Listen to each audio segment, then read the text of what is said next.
Yo, what's up guys? We're back with another video, and this is going to be a video where I'm just going to be in free play, if you guys don't mind, hopefully. And we're going to be talking about 6 different tips that I have for you guys to improve in Rocket League as fast as humanly possible. Now, a couple of these things I have talked about a little bit, but honestly, these are a lot of new things, so I tried to keep it, things that no one really talks about on YouTube, or anywhere else for that matter, and stuff that you might not have really seen anywhere else. So, without any further ado, I don't want to waste any more of your time. Let's get right into tip number 1, which is that you should lean into your playstyle. Now, what do I mean by your playstyle? Well, every single player has a natural playstyle, right? For example, Zen naturally drives a lot more towards, in twos being second man and in threes being third man, right? He thrives, in being last man. He enjoys being able to be last, and then when, he gets the ball, a lot of the time, then he'll just be able to control it up the wall, in the air, wherever it might be, and he's able to have a lot of, solo plays doing that. And the thing that's really good about that is that it's what comes naturally for him, and it fits his strengths as a player extremely well. Someone completely different though might be like TRK, for example, right? Who's very, very aggressive, a lot more kind of fast, and doesn't really play last as much, but plays a lot more first man, right?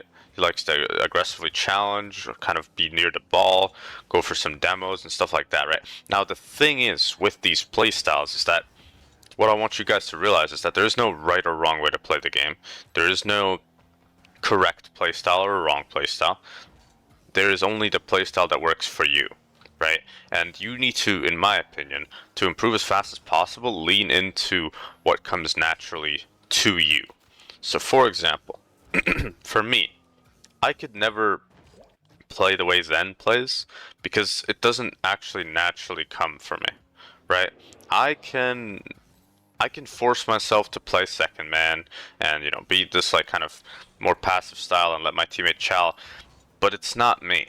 That's not my identity as a player. And that's the big thing that I kind of want you guys to take away from this tip is that every single player has an identity and you need to play for your own identity. Now, if you're in the mid ranks or even in the low ranks, a lot of the time you're not going to really know what your identity is. So you're going to have to figure that out. And it's going to essentially just be what your strengths and weaknesses are, right? If you're really good at banging the ball and going for demos, stuff like that, you're often going to be that kind of, TRK-ish style where you're like, you're really fast through the play, you get a bunch of bumps, you help your team out and stuff like that. But if you're a far more controlled player, you like playing it slow and taking your time, then you might be, in a bit of a different style. And that does change how you play. Now, obviously, just because you're good at banging the ball or because you're good at controlling doesn't mean that you should control or bang in every single scenario. There will always be, situations where you should do one or situations where you should do the other. But there are also a lot of situations where both are viable options. So then it's better for you to pick the one that you are actually comfortable with. So what I mean by lean into your playstyle is that I just want you guys to figure out what you are good at, what you are bad at, and then lean into the things that you are good at. Now, in your training, you can lean into the things that you are bad at, right? You can work on your weaknesses. You can get the weaknesses to become strengths one day. But in your ranked games, you should be mostly playing for your strengths. For example, as I was ranking up and I was, in the champ ranks, I was really, really good at dribbling and flicks, right? I would be able to dribble the ball and I would be able to flick very, very well, right? And the reason for that was because I would train it a lot, right? I would do a lot of this, app jack drill that I've talked about in a couple of videos, which is where you just come over here, you get the ball on top of your car, and then you just flick. Wow, I'm so cold right now. But you get the ball on top of your car, and then you flick, and then, you reset and try again. Now, the thing is, like, in games, I would use the skills that I got from this drill, Like, I wouldn't just train this drill for hours and then in game start going up the wall for flip resets, right? Because it wasn't something that I had trained. It wasn't my playstyle. My playstyle was very grounded, so I was just really good on the ground, and I just abused that to rank up. Now, when I got to, GC1, GC2, and obviously now GC3, I've been focusing a lot more on my aerial game. So nowadays, I would say that I'm quite strong in the air as well, and it allows me to kind of change and mold my playstyle, because it is going to change over time. You're never going to always play the exact same way. But it's just important for you in your actual rank games as you are climbing to use your strengths. So that's the first tip. Lead into your playstyle. Now, secondly, what I want to talk to you guys about is removing all ranked anxiety. Now, what I mean by that is ranked anxiety, if you don't know what it is essentially the art of being scared to play the game because you fear that you'll lose your rank, right? And this is one of the biggest kind of illogical fears, and the reason for that is very simple, so I'm going to break it down for you. Firstly, there's nothing that should be holding you back from playing the game other than your own desire to play the game, right? If you do not have fun playing the game, yes, don't play, right? I wouldn't force yourself to play if you don't have fun. But if you want to play the game, you should never have an external force that you decide to then not play the game because of, right? Like, you should be playing if you want to play.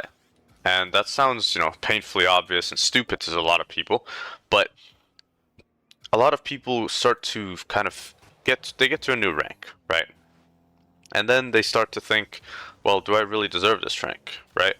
Kind of got here like pretty easily. Maybe I'm not really, this level, right? This will happen when people reach SSL for the first time, or they reach GC for the first time, or they reach Champ for the first time.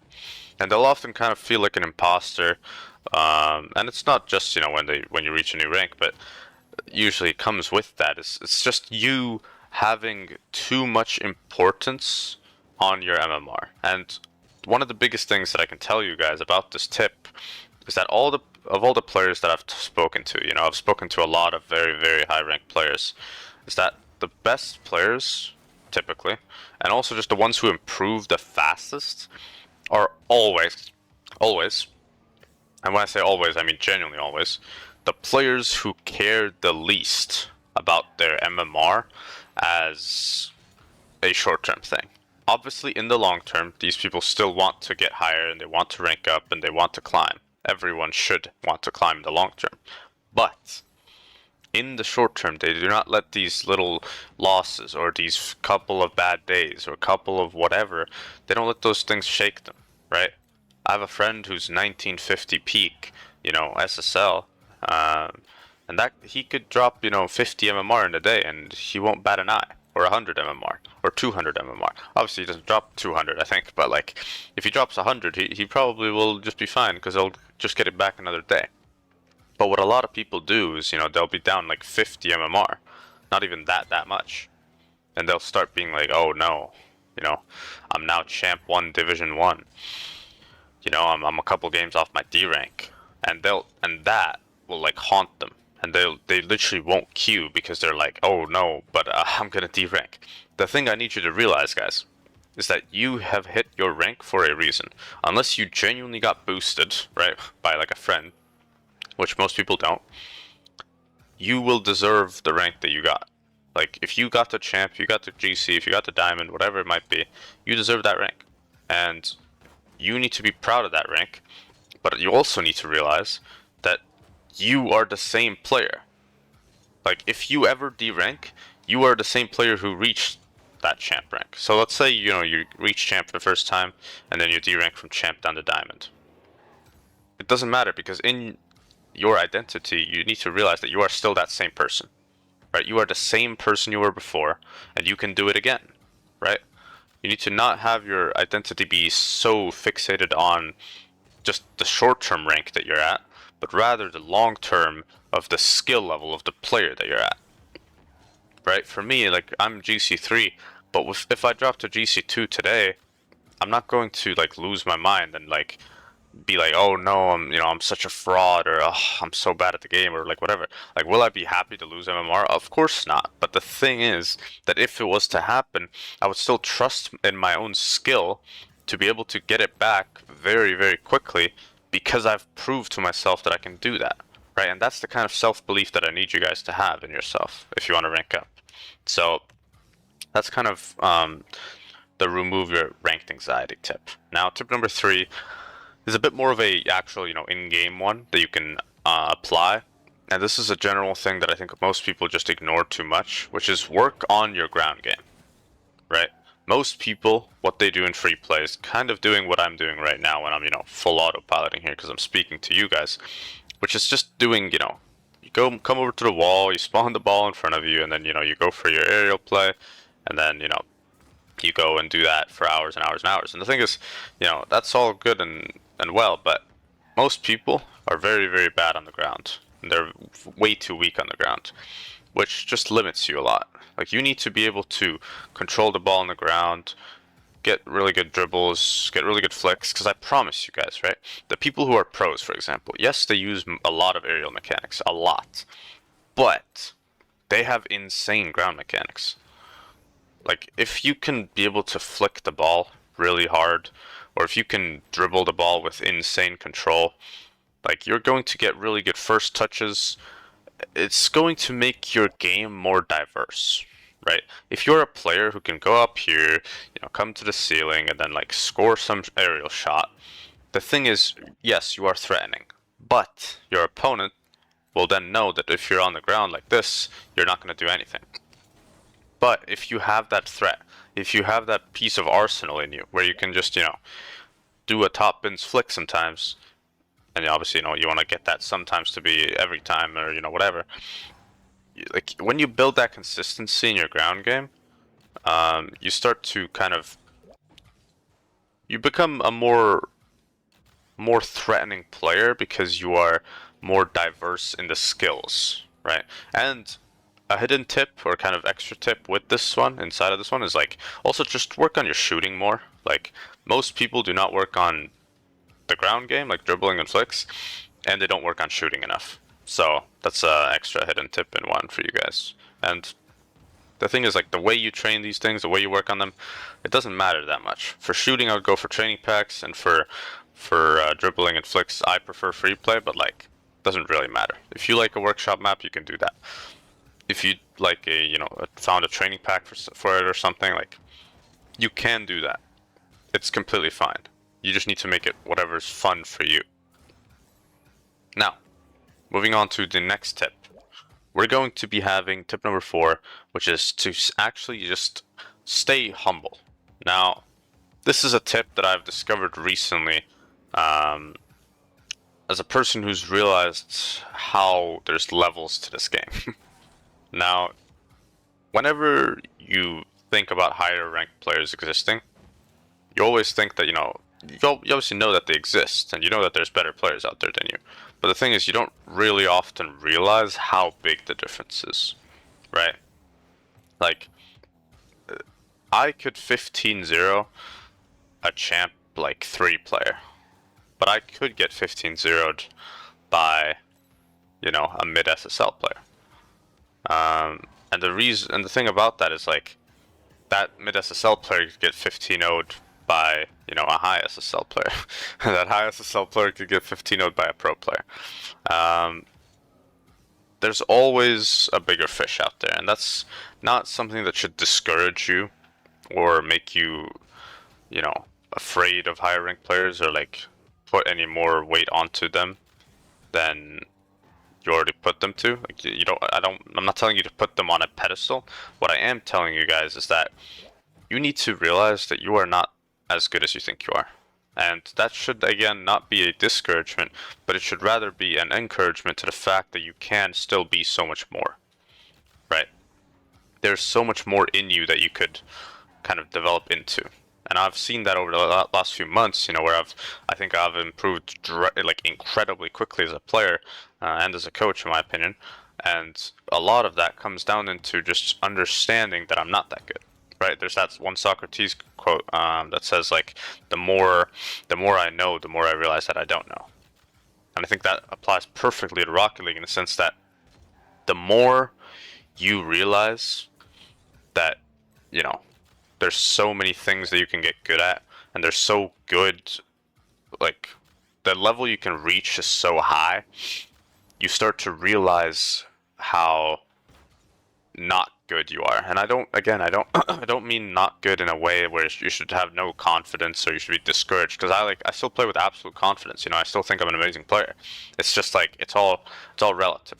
And the thing is that regardless of how good you think you are, there's always more space to improve. And I think a lot of people ignore this part and they think that, you know, they're good enough for the next rank and they just purely focus on getting that next rank. And they focus on getting that next MMR. And they focus on, you know, trying to just get that. They don't really focus on the grind anymore. They don't focus on what they could actually do to get better, right? And they start to kind of internalize into themselves that, you know, oh, their teammates are the problem, or, you know, something else is the problem, right? They start to look for these kinds of excuses and shortcuts for what could be holding them back, but in reality they're simply just not good enough yet.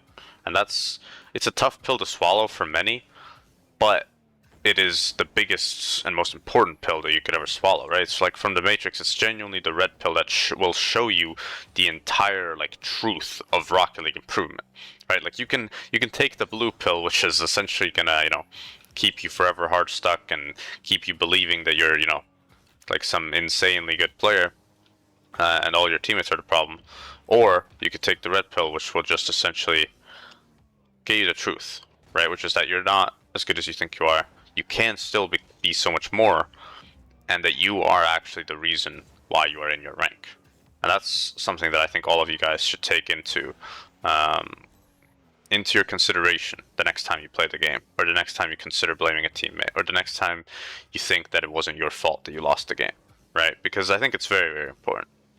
So that's basically my tip of staying humble. Now, tip number 5, the second to last tip, is essentially to maximize your time.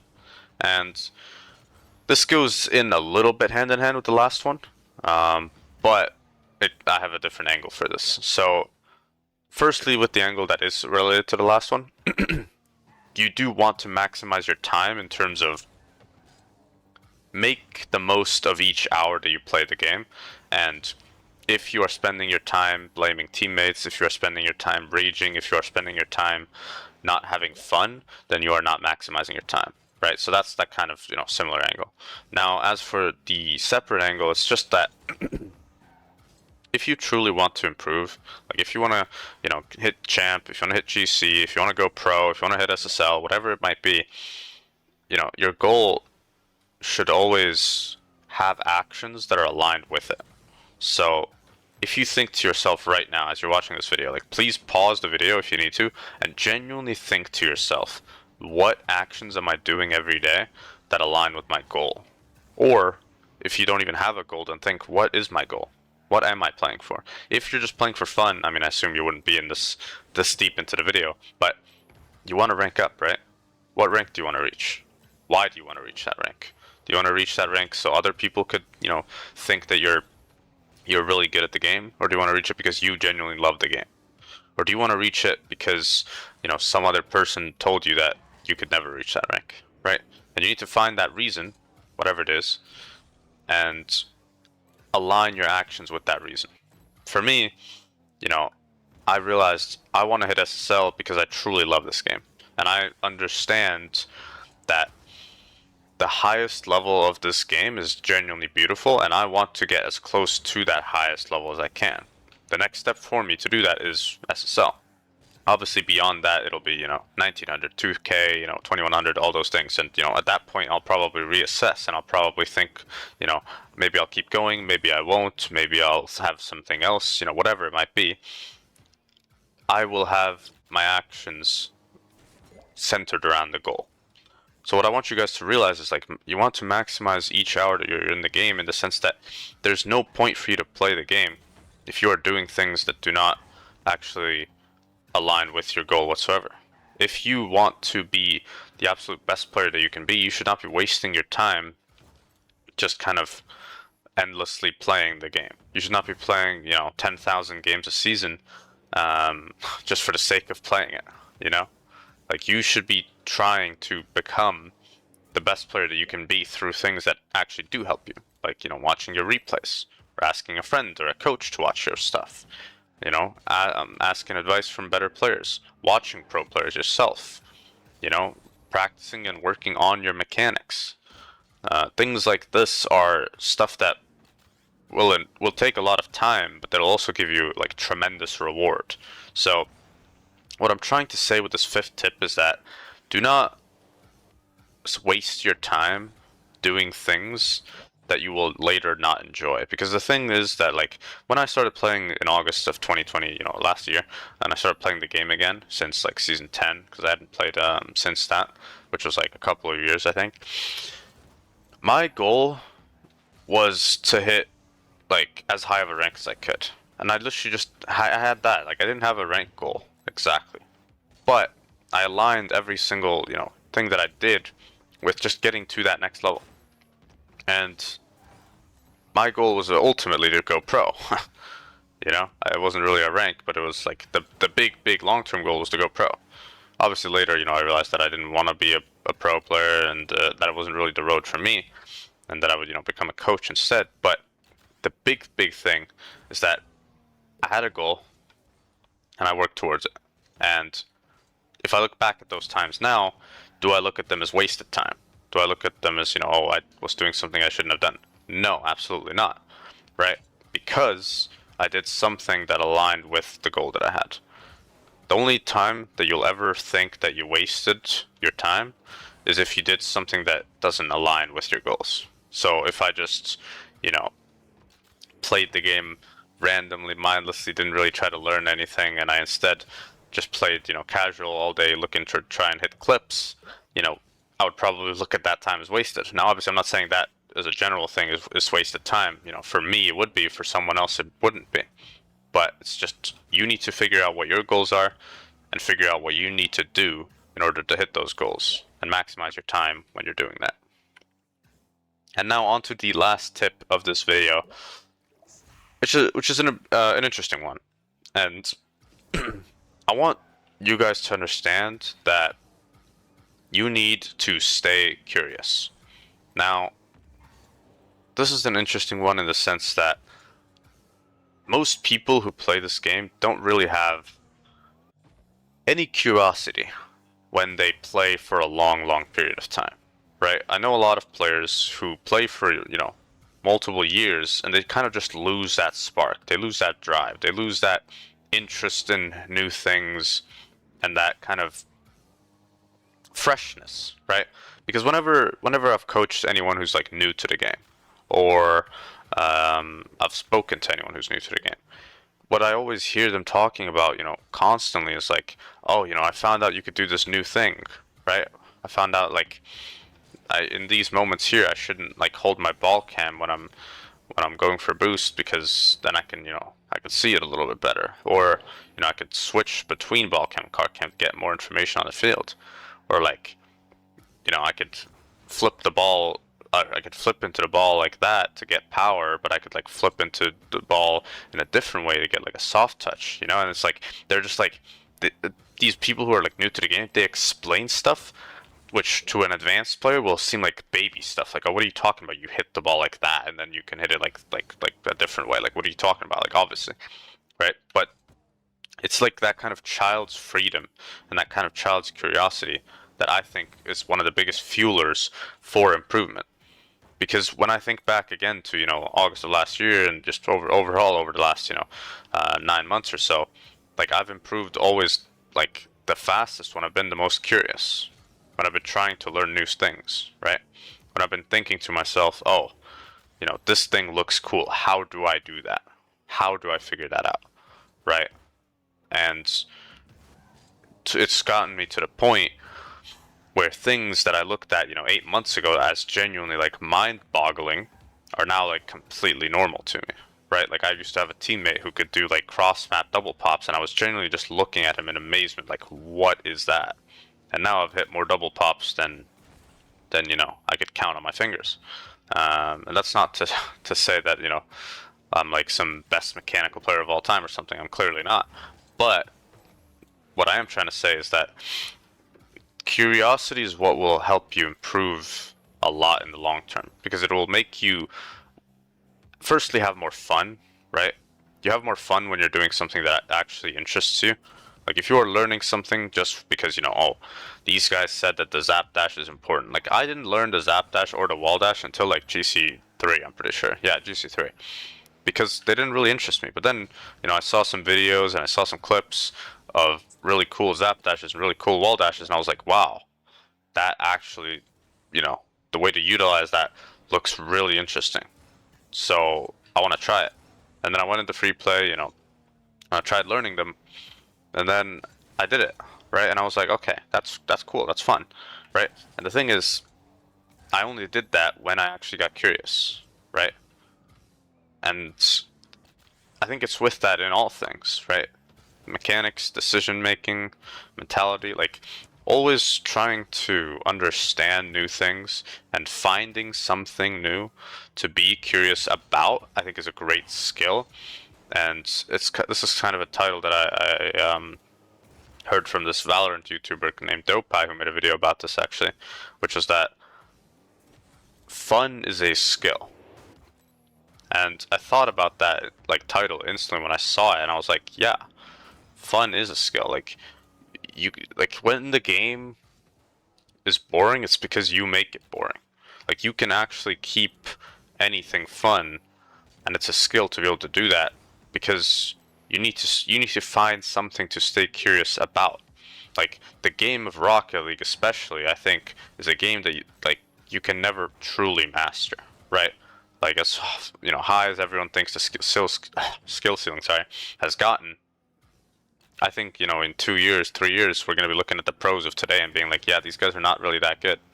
Obviously, you know, we're still going to think that they were really good for their time, but ultimately, they're not going to be as good as the people who are like 3 years, you know, ahead. And that's fine because obviously, you know, there's that kind of evolution has to happen. But I think the reason for most of that evolution is curiosity. You know, like for example, the A7MD reset. If a lot of you, might not know what that is, but it's essentially like when you do a pop reset, but instead of popping it like normal, you go for like a backflip or like a side flip, right? And I don't even know how to do it myself. But the thing is that those kinds of like new quote unquote inventions or new techniques of like using mechanics, like that comes from curiosity. Someone thought like, oh, what happens if instead of just popping it with like this normal speed flip, what if I do a backflip or a side flip, right? And that is what drove into that. So what I want you guys to take away from this tip is not that you need to become an inventor of new mechanics, but that you need to, if you want to improve as fast as possible, stay curious about the game, because you improve more when you have fun and you enjoy the time that you spend on the game when you are having fun, when you are being curious, and when you are learning new things. So never lose that childish curiosity and interest for the things that you truly love. So I appreciate you guys for watching all the way to the end. That's all from me. As always, if you're interested in my coaching, there will be the first link in the description. And I appreciate you guys all for watching. And thank you guys again for 15,000 subscribers. Genuinely means the absolute world to me. I appreciate all the support. Thank you guys for watching. I love you. Peace out. Have a good one. God bless.